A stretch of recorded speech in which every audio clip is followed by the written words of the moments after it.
பேசும் என் ஆண்டவா, பேசும் இயேசுவே, வேதத்தை படிக்கும்போது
பரிசுத்த பிதாவே, உடைய பாதத்தில் நாங்கள் வந்து நோக்கி பார்க்கிறோம். ஆண்டவரே, நீர் எங்களோடு கூட பேசும்படியாக சொல்லிக்கொள்வீரா. வேதத்தில் உள்ள மகத்துவங்களை பார்க்க எங்களுக்கு கிருபை செய்க. பரிசுத்த ஆவியானவர் எங்களை ஆட்கொள்ளுங்க, எங்களை சந்திங்க. ஆண்டவரே, வேதத்துடைய மகத்துவத்தை புரிந்து கொள்ள உதவி செய்க. இயேசு கிறிஸ்துவின் நாமத்தில் ஜெபிக்கிறோம் நல்ல பிதாவே, ஆமென். நாளுக்காக தியானிக்கும்படியாக கொடுக்கப்பட்ட வேத பகுதி பரிசுத்த அப்போஸ்தலனாகிய பவுல் ரோமருக்கு எழுதிய நிருபம் 6ஆம் அதிகாரத்தை நாம் எடுத்து வைத்துக் கொள்ளலாம். இந்த அதிகாரத்தில் இருக்கிற உண்மைகள், சத்தியம் கொஞ்சம் ஆழமான சத்தியமாக இருக்கிறபடினாலே அதை எளிமையாக சொல்ல நான் முயற்சி செய்கிறேன். எப்போதும் நாம் செய்வதை போல ஒவ்வொரு வசனமாக வாசித்து நாம் தியானிக்க வேண்டாம். அதற்கு பதிலாக வசனத்திலிருந்து சில காரியங்களை மாத்திரம் நான் உங்களோடு கூட பகிர்ந்து கொள்கிறேன். இந்த ரோமருக்கு எழுதிய நிருபம் 6ஆம் அதிகாரம் கிறிஸ்தவ வாழ்வில் ஆண்டவர் கொடுக்கிற மாற்றமும் நாம் கடைபிடிக்க வேண்டிய மாற்றத்தையும் பற்றி இந்த அதிகாரத்தில் நம்ம வாசிக்கிறோம். ஆண்டவர் நமக்கு உள்ளான ஒரு மாற்றத்தை கொடுக்கிறார். அதை தொடர்ந்து அந்த மாற்றத்தை நாம் நம்முடைய வாழ்க்கையிலே காண்பிப்பதை பற்றி இந்த அதிகாரத்தில் எழுதுகிறார். 2 காரியம் முக்கியம். முதல்ல ஆண்டவர் நமக்குள்ள கொண்டு வருகிற மாற்றம், சரிங்களா? இந்த ரோமருக்கு எழுதிய நிருபம் 6ஆம் அதிகாரத்தை வாசித்த உடனே நிறைய பேர் என்ன யோசிப்பாங்க அப்படின்னா, ஞானஸ்நானத்தை பற்றி இது சொல்லி இருக்கிறது அப்படின்னு நம்ம நினைப்போம். 3ஆம் வசனம் பாருங்க, 6ஆம் அதிகாரம் 3ஆம் வசனம்.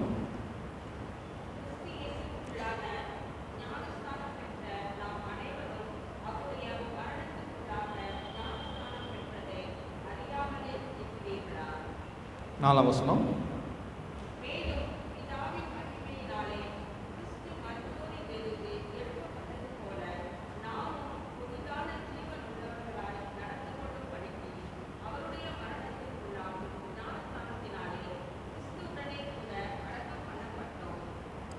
அஞ்சாம் வசனம்.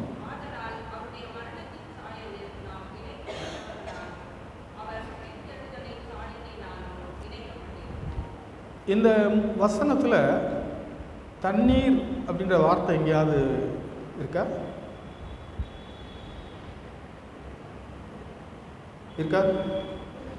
தண்ணீர்ன்ற வார்த்தை இந்த வசனத்தில் எங்கேயும்.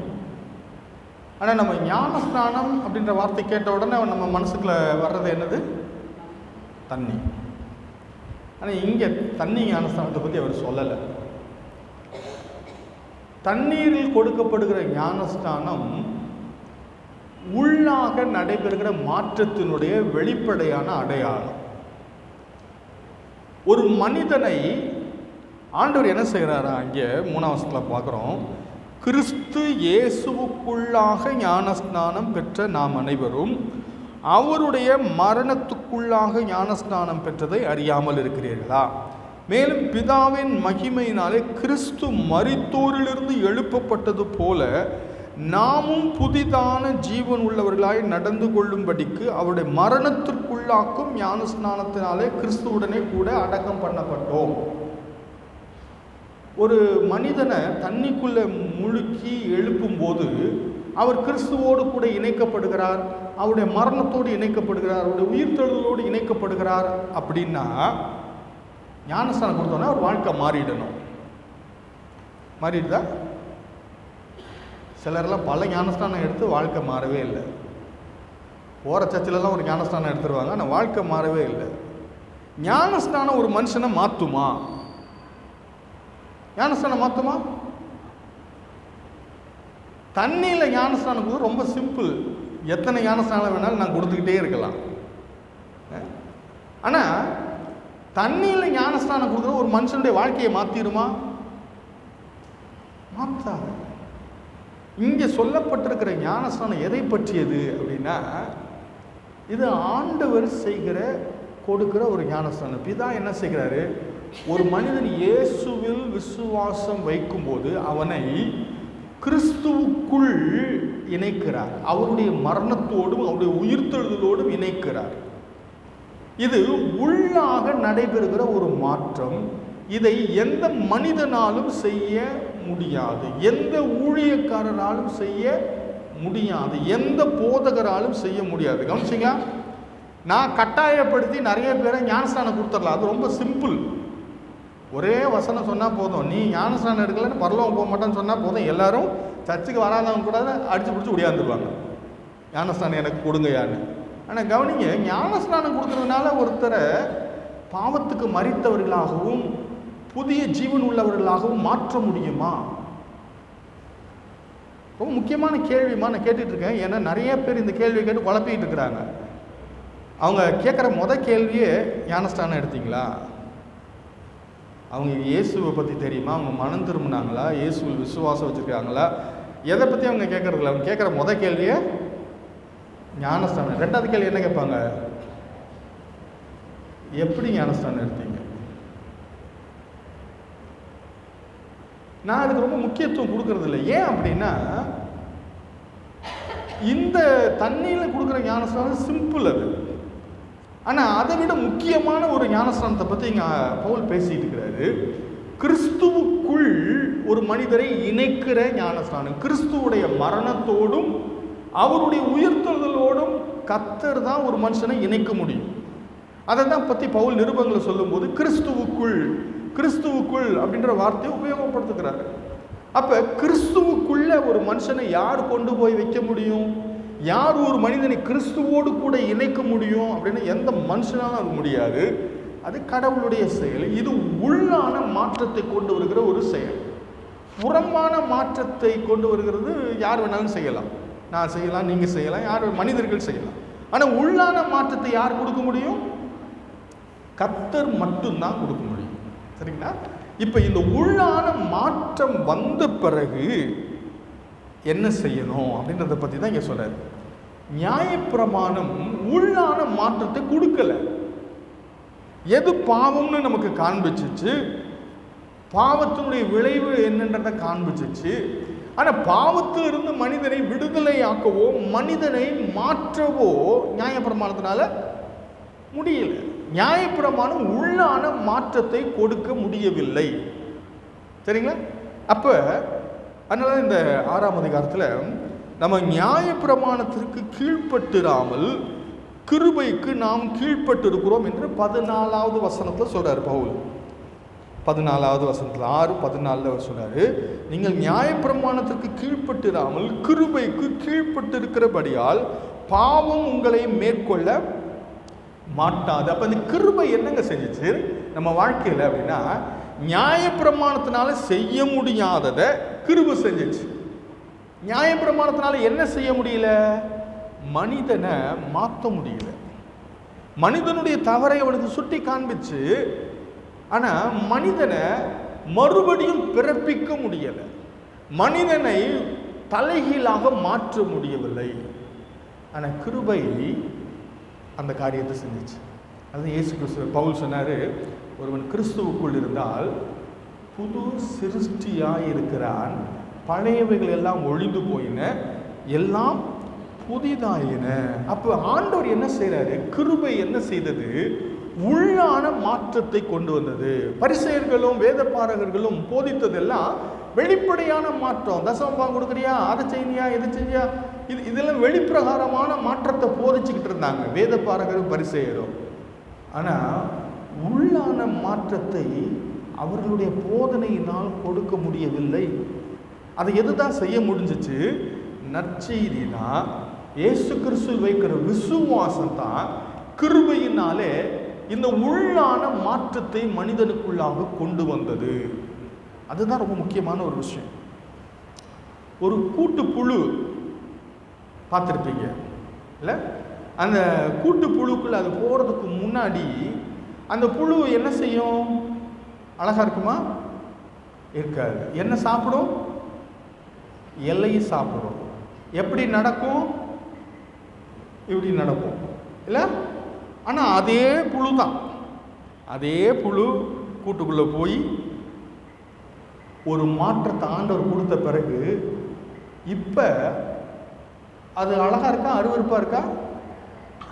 முன்னாடி அருவருப்பாக இருந்தது, இப்போ அழகாக மாறிடுச்சு. முன்னாடி என்ன சாப்பிட்டுட்டு இருந்துச்சு? இலை சாப்பிட்டுட்டு இருந்துச்சு. இப்போ என்ன சாப்பிடுது? தேன் சாப்பிடுது. முன்னாடி எப்படி போச்சு? இப்படி போயிட்டு இருந்துச்சு, இப்போ அழகா பறக்குது. என்ன பெரிய மாற்றம் இல்லை? அப்படி இருந்தது, இப்படி மாறிடுச்சு. இந்த மாதிரி ஒரு மாற்றத்தை கிருபை, சுவிசேஷம் மனுஷனுக்குள்ள கொண்டு வருது. இதை நியாயப்பிரமாணத்தினால கொண்டு வர முடியாது.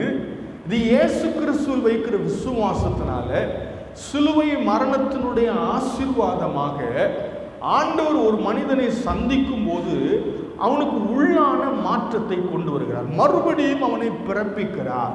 ஒரு புதிய சுபாவத்தை ஆண்டவர் அவனுக்கு கொடுக்கிறார். ஒரு புதிய ஆவியை ஆண்டவருக்கு கொடுக்கிறார். கல்லான இருதயத்தை எடுத்து போட்டு ஆண்டவர் சதையான இருதயத்தை அவனுக்கு கொடுக்க ஆளை மாத்திட்டாரு. இந்த மாற்றத்தை பற்றி தான் இந்த ஞானஸ்நானத்தில் பற்றி அவர் சொல்றார். இது கிறிஸ்துவோடு கூட இணைக்கப்படுதல், அவருடைய மரணத்தோடு, அவருடைய உயிர்த்தெழுதலோடு இணைக்கப்படுதல், புதிதான ஜீவன் உள்ளவர்களாய் நாம் நடந்து கொள்ளும்படிக்கு, அவருடைய உயிர்த்தெழுதலின் வல்லமையோடு வாழும்படிக்கு ஆண்டவர் நம்மை பலப்படுத்துவது. இது உள்ளான மாற்றம். இந்த மாற்றத்தை எது கொண்டு வருது? இயேசு கிறிஸ்துவில் வைக்கிற விசுவாசத்தினாலே கிருபையாய் இந்த மாற்றத்தை ஆண்டவர் நமக்குள்ளாக கொடுக்கிறார்.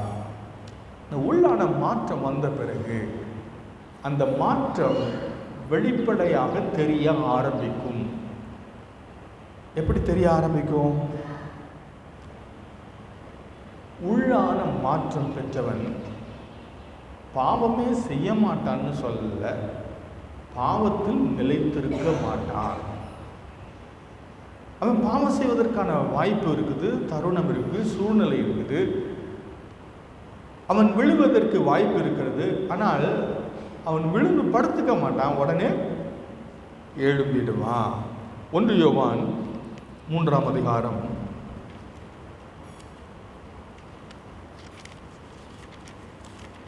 3வது அதிகாரம் 6வது வசனம் ஒரு வாசிங்க.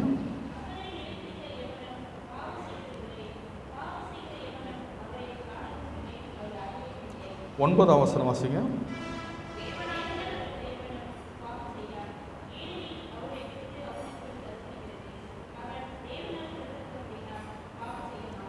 இந்த வசனத்துக்கு என்ன பொருள் அப்படின்னா, தேவனால் அவன் பிறந்தபடியினாலே அவன் ஆண்டவருக்கு பிரியமாக வாழ்வான், ஆண்டவரை நேசிப்பான், பரிசுத்தமாக இருப்பதற்கு தன்னை அர்ப்பணிப்பான். ரொம்ப முக்கியமான ஒரு விஷயம். ஆண்டவர் சொல்கிற, நான் பரிசுத்தர் ஆகியால் நான் ஏன் பரிசுத்தமாக இருக்கணும்? நான் அவரால் பிறந்திருக்கிறேன், அவருடைய பிள்ளை ஆகியனால அந்த தேவனுக்குள் இருக்கிற பரிசுத்தம் நம்முடைய வாழ்க்கையில் வெளிப்படும். தேவனால் பிறந்தவன் பாவம் செய்ய மாட்டான், அவன் பாவத்தில் நிலைத்திருக்க மாட்டான். தவறி சில நேரங்களில் விழுகிறதற்கு வாய்ப்பு இருக்குது, ஆனால் பாவத்தில் வாழ்வது அவனுடைய வாழ்க்கை முறையாக இருக்காது. இப்போ நமக்கு ஒரு டெஸ்ட் என்னென்னா, எனக்கு உள்ளான மாற்றம் இருக்கிறதா, நான் மறுபடியும் பிறந்திருக்கிறேனா என்பதற்கான டெஸ்ட் என்னென்னா, என் வாழ்க்கை எப்படி இருக்குது, நான் எதை விரும்புகிறேன்,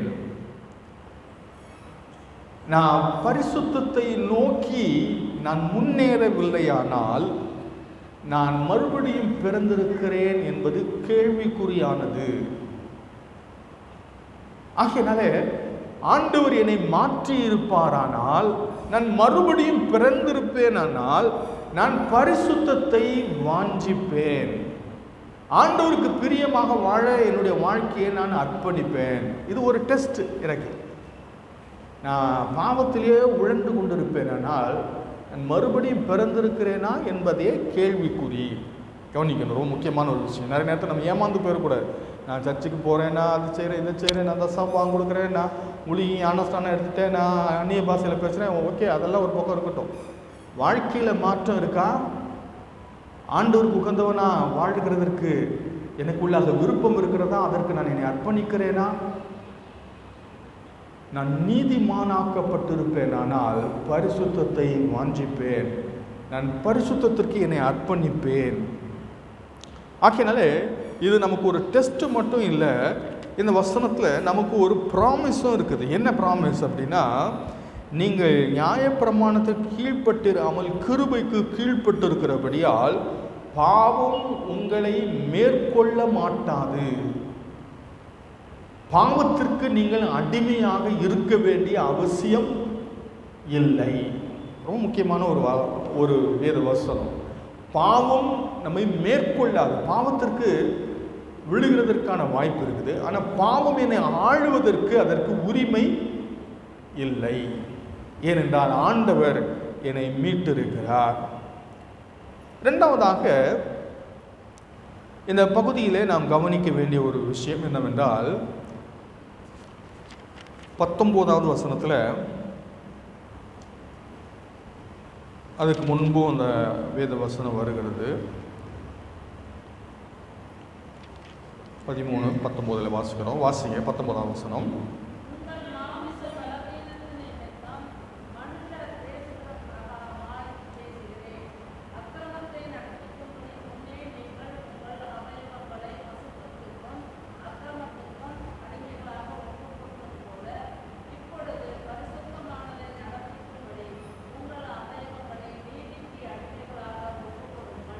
இந்த வசனத்தில் பவுல் ரெண்டாவது என்ன சொல்கிறாரு? முதல்ல அவர் சொன்னார், உங்களுக்கு உள்ள ஒரு மாற்றம் வந்துருச்சுன்னு சொன்னார். ரெண்டாவது இங்கே என்ன சொல்கிறாரு அப்படின்னா, உங்கள் அவயவங்களை நீதிக்குரிய ஆயுதங்களாக தேவனுக்கு ஒப்புக்கொடுங்கள். இந்த கடைசி வரி, இப்பொழுது உங்கள் அவயவங்களை நீதிக்கு அடிமைகளாக ஒப்புக்கொடுங்கள். 13ஆம் வசனத்தில் தேவனுக்கு உங்கள் அவயவங்களை நீதிக்குரிய ஆயுதங்களாக தேவனுக்கு ஒப்புக்கொடுங்கள். என்ன சொல்கிறீங்க? உள்ளான மாற்றம் வந்துருச்சு, கர்த்தருக்கு ஸ்தோத்திரம்.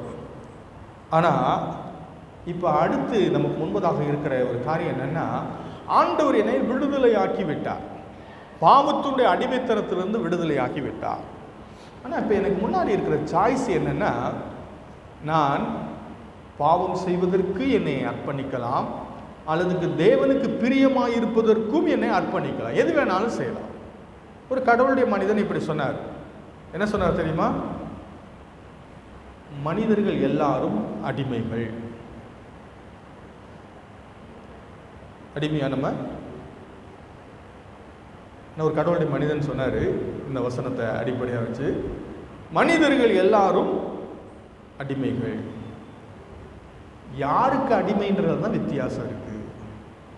ஒன்று அவங்க பாவத்துக்கு அடிமையாக இருக்கணும், இல்லைன்னா தேவனுக்கு அடிமையாக இருக்கணும். ரெண்டில் ஏதோ ஒன்றுக்கு அடிமையாக இருந்து தான் ஆகணும்னு சொன்னார். இங்கே அந்த அடிமைத்தனத்தை பற்றி தான் அவர் சொல்லும்போது அவர் என்ன சொல்கிறாரு, ஆண்டவர் உங்களை விடுதலை ஆக்கிட்டார் பாவத்தின் அடிமைத்தனத்திலிருந்து. இப்போ நீங்கள் என்ன செய்யணும்னா, நீங்கள் உங்களுடைய அவயவங்களை தேவனுக்கு ஒப்புக்கொடுங்கள். பழைய ஏற்பாட்டில் ஒரு சம்பவம் எழுதப்பட்டிருக்கு. என்னென்னா, அடிமைகள் சந்தையில் வாங்கப்படுவாங்க. வீட்டில் வேலை செய்கிறதுக்கு அடிமைகளை வாங்கிக்குவாங்க. அடிமைகளை வாங்கி அவங்க வீட்டில் வச்சு அவங்க வீட்டு வேலைக்காக மனிதர்களை அடிமைகளாக நடத்தி வந்தார்கள். சில எஜமான் கடுமையாக நடந்துக்குவாங்க, சில எஜமான் மனிதாபிமானத்தோடு நடந்துக்குவாங்க. அடிமைக்கு எந்த உரிமையும் இல்லை. சில எஜமான் என்ன செய்வாங்க, அவங்களுக்கு நல்ல ஒரு பெண்ணை பார்த்து திருமணம் செய்து கொடுப்பாங்க, அவங்க பிள்ளைங்களுக்கு வேண்டியதெல்லாம் செய்வாங்க. இப்படியெல்லாம் நடக்கும்போது சில நேரங்களில் என்ன நடக்கும் அப்படின்னா, இந்த அடிமை 7 வருஷம்தான் எஜமான் கீழே அடிமையாக இருக்கணும். 7வது வருஷம் வந்துச்சுன்னா ஆட்டோமேட்டிக்காக அவர் ரிலீஸ் ஆகி வீட்டுக்கு போயிடலாம். ஆனால் அவர் ரிலீஸ் ஆகி வீட்டுக்கு போகிற சூழ்நிலை வரும்போது சில நேரத்தில் என்ன நடக்கும் அப்படின்னா, இந்த அடிமை யோசிப்பார், எங்கே போகிறது, வேறு இடத்துல போய் புதுசாக ஒரு இடத்துல போய் வேலைக்கு சேர்ந்து தன்னுடைய வாழ்க்கை கட்டமைப்பது கஷ்டமாக இருக்கும். 1. 2வது, அவருக்கு திருமணமாகி மனைவி பிள்ளைகள் எல்லாம் இருப்பாங்க. இவர் விடுதலை ஆகி போனால் இவர் மட்டும்தான் விடுதலை ஆகி போக முடியும், மனைவி பிள்ளைங்கள்லாம் எஜமானுக்கு சொந்தம். அப்போ அப்படிப்பட்ட சூழ்நிலைகளில் சில அடிமைகள் என்ன யோசிப்பாங்க, என் எஜமான் என்னை நல்லா வச்சுக்கிறாரு, நான் எதுக்கு விடுதலை ஆகி போகணும், அதனால் நான் இந்த எஜமானுக்கே வாழ்நாளெல்லாம் அடிமையாக இருக்க விரும்புகிறேன் அப்படின்னு அவர் ஒரு தீர்மானம் எடுத்தார்னா, அதை போய் அவர் சொல்லுவார், ஐயா நான் ரிலீஸ் ஆகி போகிடலாம், ஆனால் நான் போக விரும்பலை, நான் என் வாழ்நாளெல்லாம் நானும் என்னுடைய குடும்பமும் உங்களுக்கு அடிமையாகவே இருக்க விரும்புகிறோம். ஏன்னா நீங்கள் எங்களை ரொம்ப நல்லா பார்த்துக்கிறீங்க, எங்களை கொடுமைப்படுத்துறது இல்லை, எங்களை நேசிக்கிறீங்க, எங்களுடைய எல்லா காரியத்திலும் எங்களுக்கு உதவி செய்கிறீங்க, அதனால் வாழ்நாளெல்லாம் நான் உங்களுக்கு அடிமையாகவே இருக்க விரும்புகிறேன் அப்படின்னு அந்த அடிமை சொன்னார்னா என்ன செய்வாங்க தெரியுமா, அந்த அடிமையை கூட்டிகிட்டு போய் கதவுல பக்கத்தில் நிறுத்தி காதில் ஒரு ஓட்டை போட்டு விடுவாங்க. ஓட்டை போட்டா என்ன அர்த்தம், அவர் அடிமையாக வாழ்வதற்கு தன்னை ஒப்பு கொடுத்தவர் என்று பொருள். இங்கே பவுல் அதை மனதில் வச்சுட்டு சொல்றாரு, பாவத்துக்கு அடிமையாக இருக்கலாம், தேவனுக்கு அடிமையாக இருக்கலாம். பாவத்தின் அடிமைத்தனத்திலிருந்து ஆண்டவரை விடுதலை ஆக்கிட்டார். விடுதலை ஆக்கின பிறகு நீ உன்னுடைய அவயவங்களை பாவத்திற்கு தொடர்ந்து ஒப்பு கொடுத்து கொண்டே இருந்தால் என்ன ஆயிடும், திரும்ப நீ பாவத்துக்கு அடிமைத்தனத்திற்குள்ளாக சிக்கிக்கொள்ளுவாய். அதனால நீ ஜாக்கிரதையாக இருக்கணும். இந்த 6ஆம் அதிகாரத்தில் 16ஆம் வசனம் பாருங்க.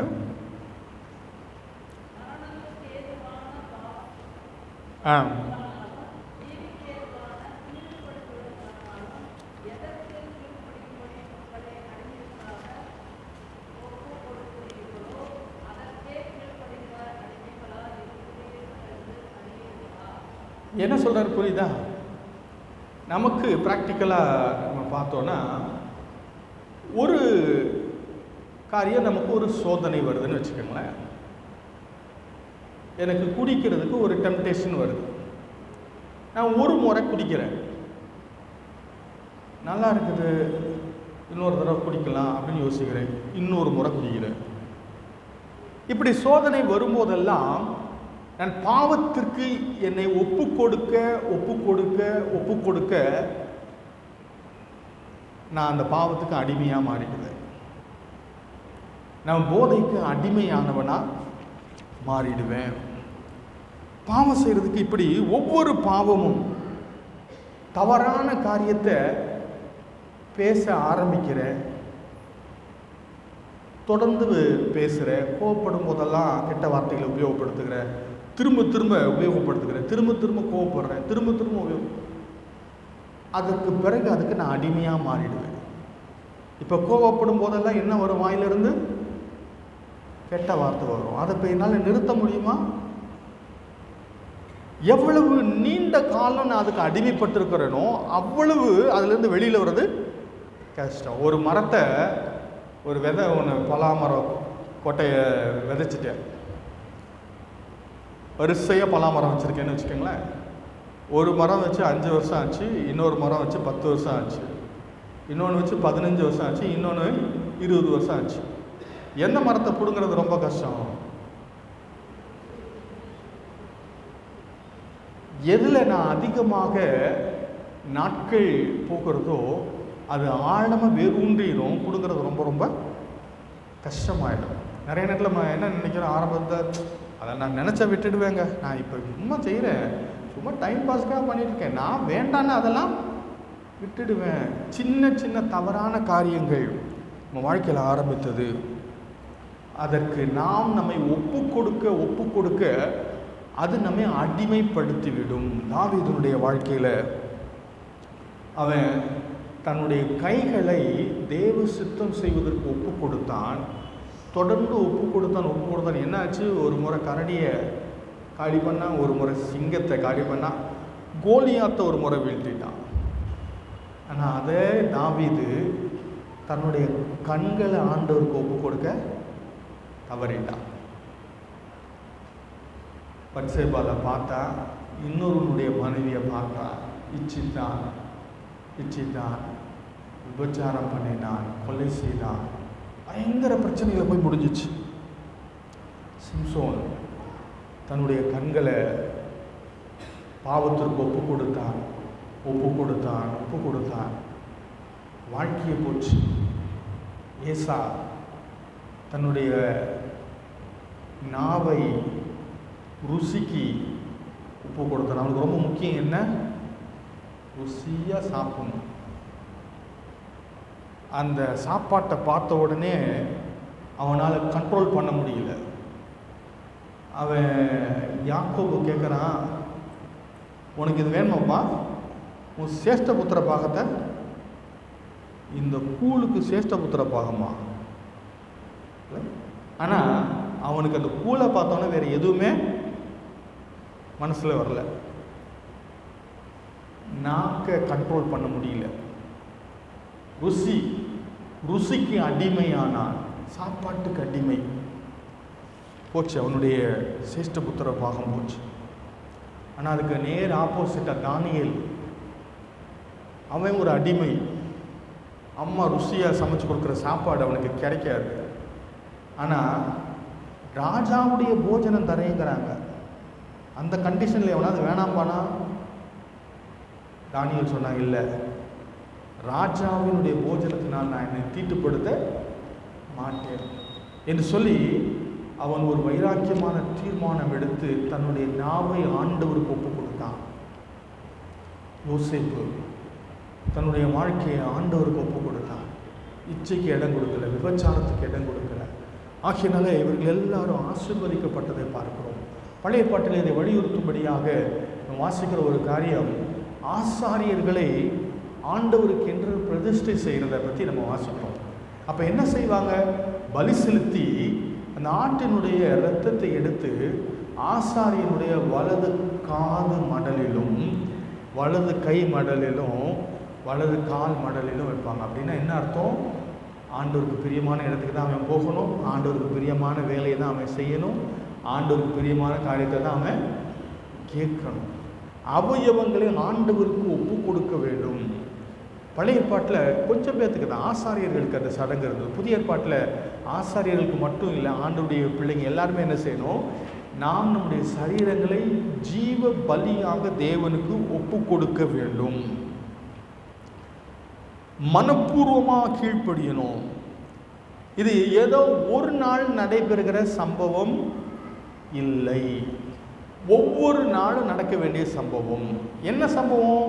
என் கையை ஆண்டவருக்கு ஒப்பு கொடுக்கணும், என்னுடைய கண்களை ஆண்டவருக்கு ஒப்பு கொடுக்கணும், என்னுடைய செவிகளை ஆண்டவருக்கு ஒப்பு கொடுக்கணும், என்னுடைய அவயவங்கள் ஒவ்வொன்றையும் ஆண்டவருக்கு. ஒருத்தருக்கு நாக்கு மேலே கண்ட்ரோல் இருக்கும், ஆனால் கண்ணு மேலே கண்ட்ரோல் இருக்காது. ஒருத்தருக்கு கண்ணு மேலே கண்ட்ரோல் இருக்கும், நாக்கு மேலே கண்ட்ரோல் இருக்காது. அப்போ ஒவ்வொரு அவயவத்தையும் நாம் ஆண்டவருக்கு கீழ்ப்படிய அடிமைகளாக ஒப்பு கொடுக்க வேண்டும்.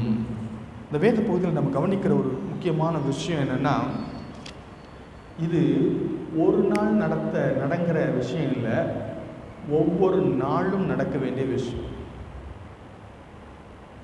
இங்கே திருமணமான நிறைய பேர் இருக்கிறோம். திருமணம் எத்தனை நாள் நடந்துச்சு உங்களுக்கு? ஒரு நாள் தான் இல்லை, ஒரே நாள். அந்த காலத்தில் 2-3 நாள் 5 நாள் 7 நாள் நடக்கிற திருமணம் தான் இருந்துச்சு. ஆனால் இப்போல்லாம் ஒரே சாப்பாடோட ஒரே நாள் கல்யாணம் முடிஞ்சிச்சு. தாலி கட்டின உடனே அதுக்கு பிறகு எல்லோரும் போயிட்டாங்க. சரி, ஆனால் அதுக்கு பிறகு ஒவ்வொரு நாளும் கணவனும் மனைவியும் இணைந்து கற்பு நெறியில் நின்று வாழ, அது எத்தனை நாள்? சாகர வரைக்கும், மரணம் நம்மை பிரிக்கும் வரைக்கும். தாலி கட்டுறது முக்கியமா, கணவனும் மனைவியுமா இணைந்து கற்புள்ள வாழ்க்கையில் நின்று வாழ்வது முக்கியமா? எது முக்கியம்? நான் நிறைய நேரத்தில் நம்ம எதுக்கு ரொம்ப முக்கியத்துவம் கொடுப்போம்? அந்த ஒரு நாள் கல்யாணத்துக்கு போடுற பாடு இருக்குது, பெரிய பாடு. ஆனால் அதுக்கு பிறகு ஒவ்வொரு நாளும் கணவன் மனைவியுமா இணைந்து ஆண்டவரை மகிமைப்படுத்தி வாழ்கிற வாழ்க்கைக்கு எவ்வளோ முக்கியத்துவம் கொடுக்குறோம். இதே மாதிரி தான் கிறிஸ்தவ உலகத்துலேயும் ஞானஸ்தானத்துக்கு ரொம்ப முக்கியத்துவம். இந்த ஞானஸ்தானத்தை வெளிப்படுத்துகிற வாழ்க்கைக்கு முக்கியத்துவம் இல்லை. அப்போ ஆண்டவருக்கு நம்முடைய அவயவங்களை ஒவ்வொரு நாளும் அர்ப்பணித்து வாழ வேண்டும். ஒரு முக்கியமான விஷயம் இங்கே பவுல் சொல்கிறது என்னென்னா, நான் என்னுடைய அவயவங்களை ஆண்டவருக்கு ஒப்பு கொடுக்காமல் பாவத்திற்கு ஒப்பு கொடுத்து வாழ்கிறவனாக இருப்பேனானால் நான் மறுபடியும் பிறந்தவனா என்பது கேள்விக்குறி. நான் நீதிமானாக்கப்பட்டது உண்மையானால் நான் பரிசுத்த வாழ்க்கையை வாஞ்சிப்பது உண்மை.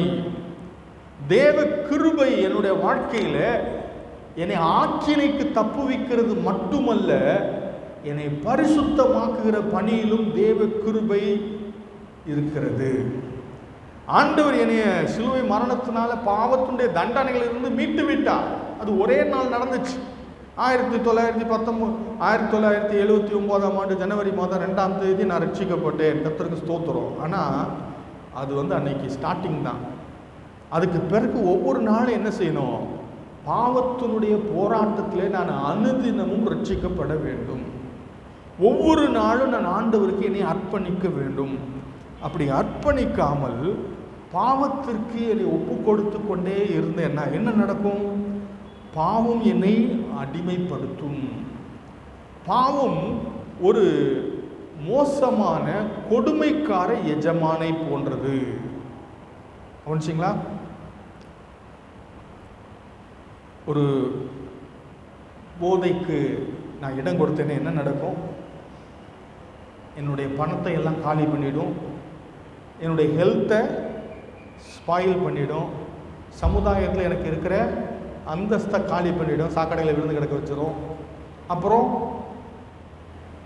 வீட்டில் ஒரே தகராறாக இருக்கும், ரிலேஷன்ஷிப் எல்லாத்தையும் பாதிச்சிடும். தண்ணி போட்டுட்டு யாருக்கிட்டையாவது தகராறு பண்ணிவிடுவேன், சண்டை போட்டுவிடுவேன், பேசிடுவேன், உறவுகளை அது பாதிச்சு விடும். ஹெல்த்தை பாதித்து கடைசியில் ஆஸ்பத்திரியில் கொண்டு போய் வச்சு என் காசு எல்லாம் காலி பண்ணிவிட்டு என்னை எங்கே கொண்டு போய் விட்டுடும்? நரகத்தில் கொண்டு போய் விட்டுடும். பாவத்திற்கு நான் என்னை அடிமையாக ஒப்பு கொடுத்தா இதுதான் நடக்கும். விபச்சாரத்திற்கு, தவறான உறவுக்கு நான் என்னை அடிமையாக ஒப்பு கொடுத்தேன் என்ன நடக்கும் தெரியுமா உங்களுக்கு? குடும்பம் காலி ஆகிடும். அடுத்தது ஹெல்த்து காலி ஆகிடும். பிள்ளைங்களுடைய எதிர்காலம் கேள்விக்குறியாக இருக்கும். அவங்க வீட்டில் யாரும் சம்மந்தம் பண்ண மாட்டாங்க. அது மட்டுமல்ல, 2ல் 1 நடக்கும். ஒன்று கொலை நடக்கும், இல்லைன்னா தற்கொலை நடக்கும். நியூஸ் பேப்பர் எடுத்து பாருங்கள். கள்ளக்காதலன் மனைவியை கொண்டுட்டான், காதலியை கொண்டுட்டான், ஏதோ ஒன்று வரும். ஏன்? பாவம் நம்மை வாழ வைக்காது, நம்மை அழிக்க தான் செய்யும். பாவத்திற்கு நான் என்னை அடிமையாக ஒப்பு கொடுத்தேனானால் எனக்கு சிற்றின்பத்தை கொடுக்கும். வேத புத்தகம் அதை மறுக்கலை. ஆனால் அது கொண்டு போய் எங்கே விடும்? என்னைய அழிவில் என்னை கொண்டு போய் விட்டு விடும். ஆனால் தேவனுக்கு நான் என்னை ஒப்பு கொடுக்கிறேன், என்ன செய்யும்? இன்னைக்கு நிறைய மிகப்பெரிய டேஞ்சர். இதை பற்றி திருச்சபை பேசாமல் இருக்கக்கூடாது. ஆபாச படம்.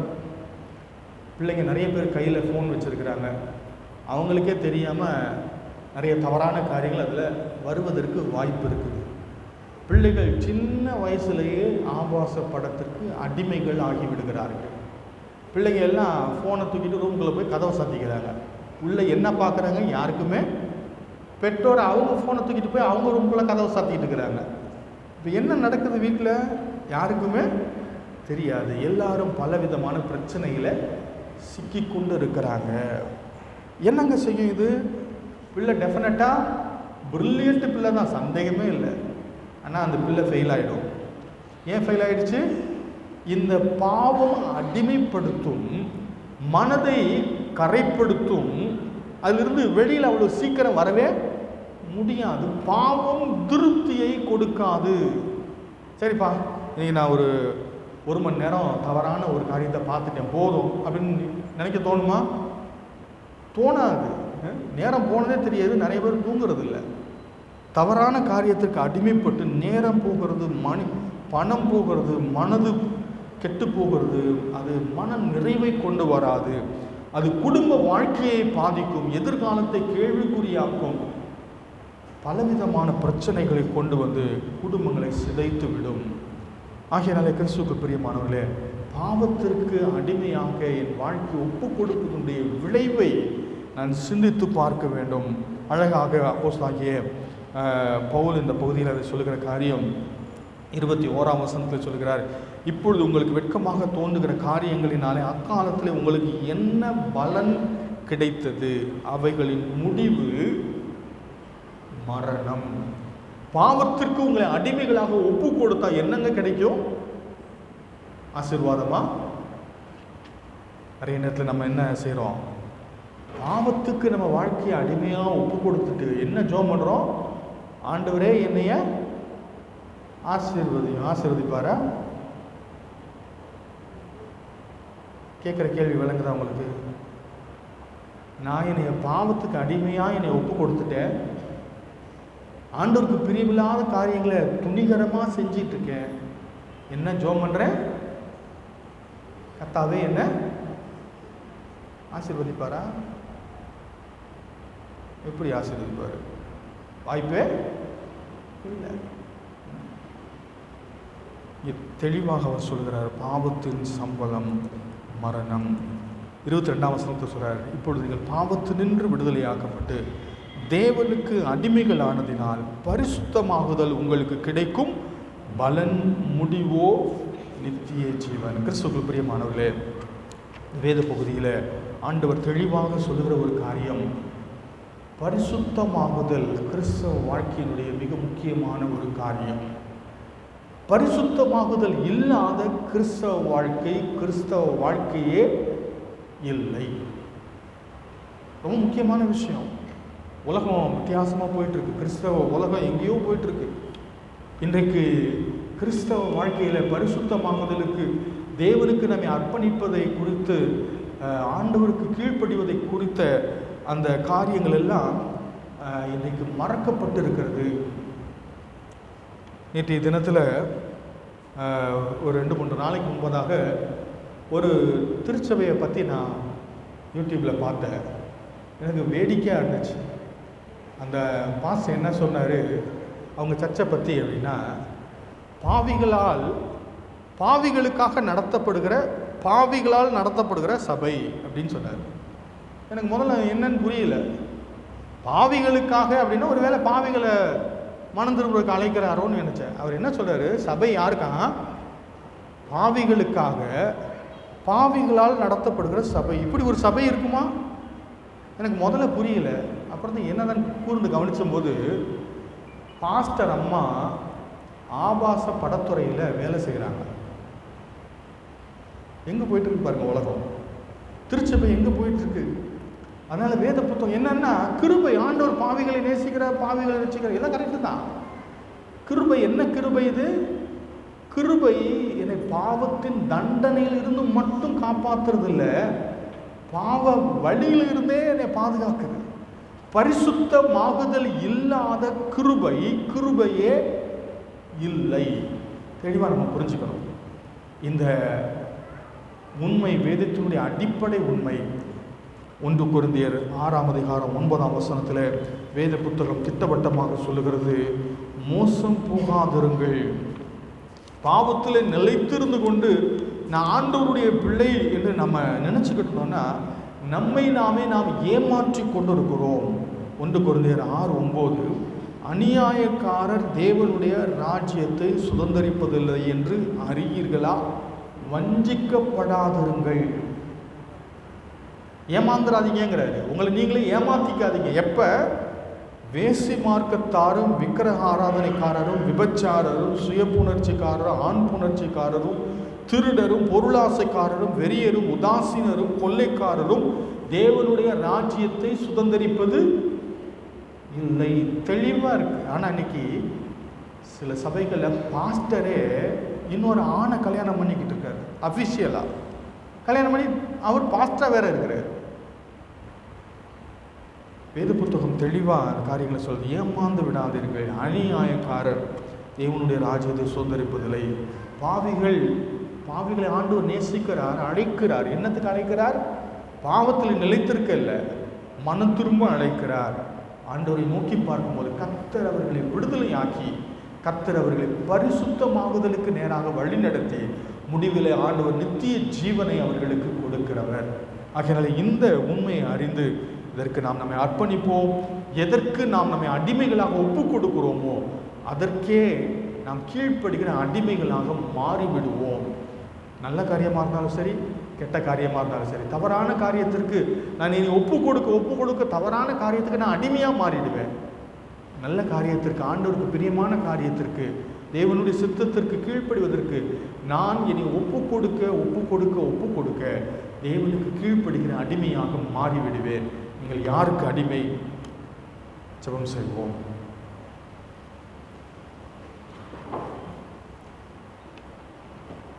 பரிசுத்த பிதாவே, உம்முடைய பாதத்தில் நாங்கள் எங்களை அர்ப்பணிக்கிறோம். என்றோ ஞானஸ்நானம் எடுத்து விட்டோம், ரட்சிக்கப்பட்டு விட்டோம் என்று சொல்லி எங்களை நாங்களே ஏமாற்றிக் கொள்கிறவர்களாக நாங்கள் இராதபடிக்கு ஆண்டவரே, உள்ளான மாற்றத்தை எங்களுடைய வெளிப்பிரகாரமான வாழ்க்கைகளை நாங்கள் வெளிப்படுத்தும்படியாக எங்களுடைய சரீரத்தின் அவயவங்களை தேவனுக்கு ஒவ்வொரு நாளும் ஒப்பு கொடுக்க, நீதிக்கு ஒப்பு கொடுக்க உதவி செய்கிற ராஜா. பரிசுத்தமாகுதல் எங்களுடைய வாழ்க்கை முறையாக இருக்கட்டும். ஒவ்வொரு அவயவத்தின் மேலும் நாங்கள் அதிகாரம் எடுக்கிறவர்களாக, ஆண்டவர் ஒவ்வொரு அவயவத்தையும் கிறிஸ்துவுக்கு கீழ்ப்படுத்துகிறவர்களாக நாங்கள் இருக்க எங்களுக்கு உதவி செய்ய. எங்களுடைய பார்வை, எங்களுடைய சிந்தனை, ஆண்டவரே, எங்களுடைய செயல்கள், எங்களுடைய நடத்தை, எங்களுடைய பேச்சு, ஆண்டவரே, எங்களுடைய உணவு எல்லாவற்றையும் கட்டுப்பாட்டிற்குள், பரிசுத்த ஆவியினுடைய ஆளுகைக்குள் நாங்கள் வைத்திருக்க கர்த்தாவே எங்களுக்கு உதவி செய்ய ராஜா. எங்களுக்கு உதவி செய்ய. ஒவ்வொரு நாளும் பரிசுத்தத்தின் மேல் பரிசுத்தம் அடைய, நித்திய ஜீவனுக்கு நேராக நாங்கள் முன்னேற கர்த்தாவே எங்களுக்கு உதவி செய்ய ராஜா. உதவி செய்ய. ஆண்டவரே, பாவம் எங்களுக்கு சிற்றின்பத்தை கொடுத்தாலும் எங்களை நித்திய ஆக்கினைக்கு நேராக கொண்டு போய் எங்களை அழித்து விடும் என்பதை அறிந்தவர்களாக, உணர்ந்தவர்களாக, ஜாக்கிரதையாக வாழ கர்த்தாவே எங்களுக்கு உதவி செய்ய. அப்படி தயவுள்ள கரங்களை அர்ப்பணிக்கிறோம். காத்துக்கொள்ளுங்க. இயேசு கிறிஸ்துவின் நாமத்தில் ஜெபிக்கிறோம் நல்ல பிதாவே. ஆமென்.